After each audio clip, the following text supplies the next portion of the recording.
March 24 మనలో ప్రతివానికిని క్రీస్తు అనుగ్రహించు వరం యొక్క పరిమాణము చొప్పున కృప ఇయ్యబడెను. ఎఫెసీ 4:7. మనం ఎల్లప్పుడూ గుర్తుంచుకోవాల్సిన విషయం ఏమిటంటే, ప్రభువు మనల్ని ఏదైనా చేయమని చెప్పినప్పుడల్లా ఆయన మనకు అవసరమైన శక్తిని ఇస్తాడు. ఆయన ఆజ్ఞలు అసాధ్యమైనవిగా ఉన్నప్పటికీ ఆయన ఆజ్ఞలన్నిటిలో ఆయన సామర్థ్యం కూడా ఇమిడి ఉంటుంది.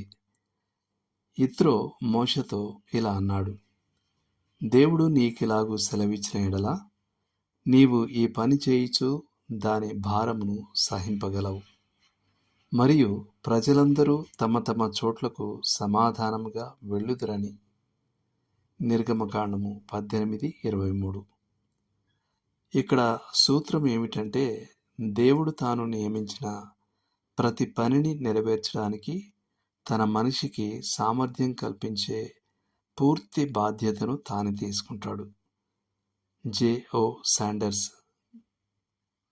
తన పరిచర్యలో ప్రభువైన యేసు కనీసం 2 పక్షవాయువు గలవారిని కలుసుకున్నాడు. మత్తయి 9:6, యోహాను 5:9. 2 సందర్భాల్లోనూ ఆయన వారిని లేచి వారి పరుపును ఎత్తుకొని వెళ్ళమని చెప్పాడు. వారు తన మాటకు లోబడినప్పుడు వారి నిస్సహాయమైన అవయవాలలోకి శక్తి ప్రవహించింది. ప్రభువైన యేసు తనను నీటిపై నడవమని పిలిస్తే తాను నీటిపై నడవగలనని పేతురు గ్రహించాడు. యేసు రమ్ము అని చెప్పగానే పేతురు ఓడ దిగి నీటిపై నడిచాడు. ఎండిన చెయ్యి గల వ్యక్తి దానిని చాచగలనో లేదో అనే సందేహం తనకున్నప్పటికీ మన ప్రభువు అతనిని చేయి చాపమని చెప్పినప్పుడు అతను చేశాడు. ఆ చెయ్యి బాగుపడింది. కొన్ని రొట్టెలు మరియు చేపలతో 5,000 మందికి భోజనం పెట్టడం అనేది అసాధ్యమైన ఆలోచన. కానీ యేసు శిష్యులతో మీరే వారికి భోజనం పెట్టుడి అని చెప్పినప్పుడల్లా ఆ అసాధ్యం అదృశ్యమైంది. లాజరు 4 దినములుగా సమాధిలో ఉంచబడినప్పుడు యేసు లాజరు బయటికి రమ్ము అని పిలిచాడు. ఆ ఆజ్ఞతో పాటు అవసరమైన శక్తి కూడా వచ్చింది. లాజరు బయటికి వచ్చారు. మనం ఈ సత్యాన్ని స్వంతం చేసుకోవాలి.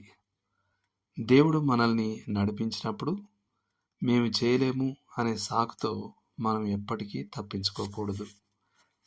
ఆయన మనల్ని ఏమైనా చేయమని చెప్తే ఆయనే శక్తిని సరఫరా చేస్తాడు.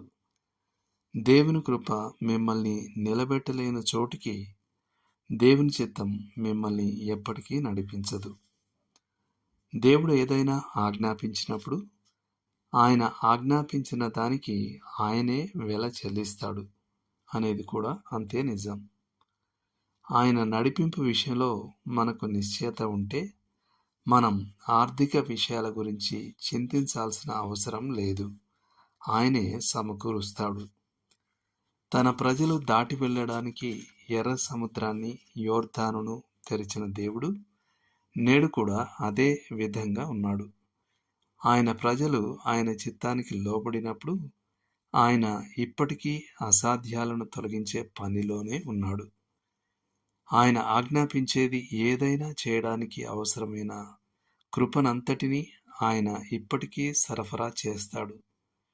తన దయా సంకల్పం నెరవేరుటకై మనలో ఇచ్చయించుటకును కార్యసిద్ధి కలుగజేసుకునుటకును ఆయనే కార్యసిద్ధి కలుగజేయువాడు. దేవుడు మిమ్మును దీవించునుగాక. ఆమేన్.